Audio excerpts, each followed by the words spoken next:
Hey, how's it going? Ron here.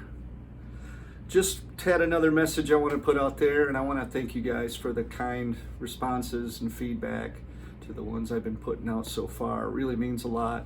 So if you've been following these videos, you know I've been talking a lot about self-actualization and how we're works in progress, and this is kind of intersecting with a lot of the music stuff that people have been asking me about, how we put together songs. And so to give a little bit of context here, I was talking with a friend of mine the other day, and we were kind of reminiscing about old times, and I kind of felt myself cringing a lot, and it occurred to me that I do that pretty much with every facet of my life that I've been through, where I look back and there's this sense of, wow, I really didn't know as much as I thought I did, and there came a point where I kind of made peace with this idea that that's probably going to be the case moving forward, and I guess that's a good thing.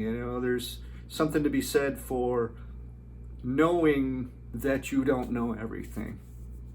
It got me thinking about a book that I love, and it's one of the classic books by many regards, and it's called The Prophet by Khalil Gibran. So this is the chapter called On Self-Knowledge. And so just to give a little bit of perspective, the book is about a figure who is leaving a land he's been in for many years, and he's a prophet, and all the people of the city gather before him and basically tell him, hey, we've loved having you here, and before you go, will you speak of, and each chapter is something that he speaks of. And this chapter of self-knowledge is like all of them, it just profound, just great stuff. So this is On Self-Knowledge by Khalil Gibran. Your hearts know in silence the secrets of the days and nights, but your ears thirst for the sound of your heart's knowledge. You would know in words that which you have always known in thought. You would touch with your fingers the naked body of your dreams. And it is well you should. The hidden wellspring of your soul must needs rise and run murmuring to the sea. And the treasure of your infinite depths would be revealed to your eyes. But let there be no scales to weigh your unknown treasure. And seek not the depths of your knowledge with staff or sounding line. For self is a sea boundless and measureless. Say not, I have found the truth, but rather, I have found a truth. Say not, I have found the path of the soul. Say rather, I have met the soul walking upon my path. For the soul walks upon all paths. The soul walks not upon a line, neither does it grow like a reed. The soul unfolds itself like a lotus of countless petals. So that's tight. That's good stuff. I want to focus on that very last line. The soul unfolds itself like a lotus of countless petals.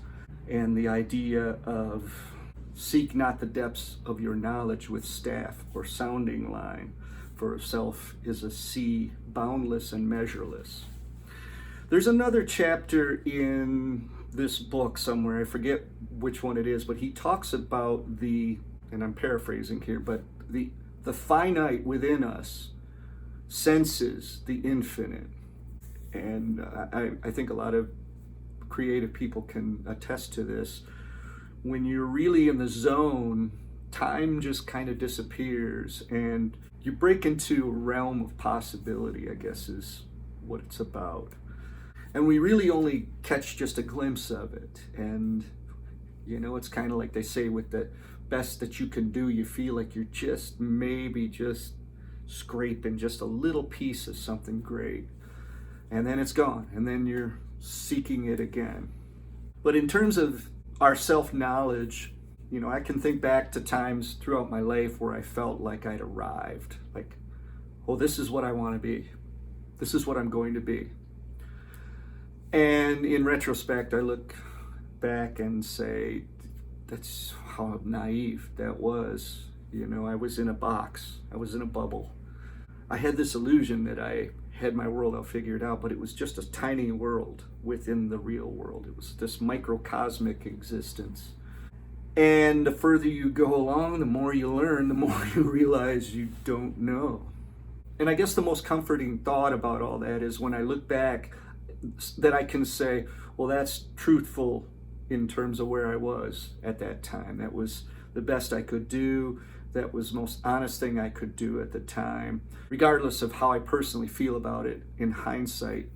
So I started thinking about this in terms of songwriting, and there's something to be said about improvisation and not really knowing what you're setting out to do. You just start noodling around, and the important thing is to get in a zone. A big part of that self-knowledge is staying open to new experiences, knowing from experience that these experiences are going to have an impact on me and therefore change pieces of me. And welcoming that spontaneity of life and internalizing it in such a way that I allow it. And sometimes it's pain, sometimes it's sorrow, sometimes it's regret. All of these things, you have to let them in because they're all in that cauldron of life, and they're just creating what you will become. And as you learn more about yourself, it's an important lesson to know that you'll never stop learning about yourself. But if any of this resonates with you, I would encourage you to think about the stuff a little bit. Grab the Prophet, read it. The whole thing's amazing. I'll probably share more of that book here, as well as other books I've read that kind of center around this theme of self-actualization and creative pursuits and all that stuff. But suffice to say, I just wanted to share a little bit about the idea of getting from A to B with a bit of zest for life. And for me personally, that comes from the suspense. It comes from what's around the corner. It's exciting. It's an adventure. That's why I call it a journey. A journey is going to throw surprises at you. To quote one of my heroes, Neil Peart, he talks about each of our lives being a novel. And that's a very fitting metaphor. We have the ability to write our own novels. And part of that is going to be the surprises that come at us and the way that we react to them and the directions in which they take us. So these are just some of the things I've been thinking about. I would love to hear some of your thoughts on this stuff. Hope you're doing great. Zach and I are working on music. As always, we've got another new song that I think is a real milestone for us that we're going to be releasing soon, and I'm excited to share it with you guys. And as always, I appreciate you being interested in this stuff and giving us your feedback. So keep on keeping on, and I'll talk to you soon. Take care.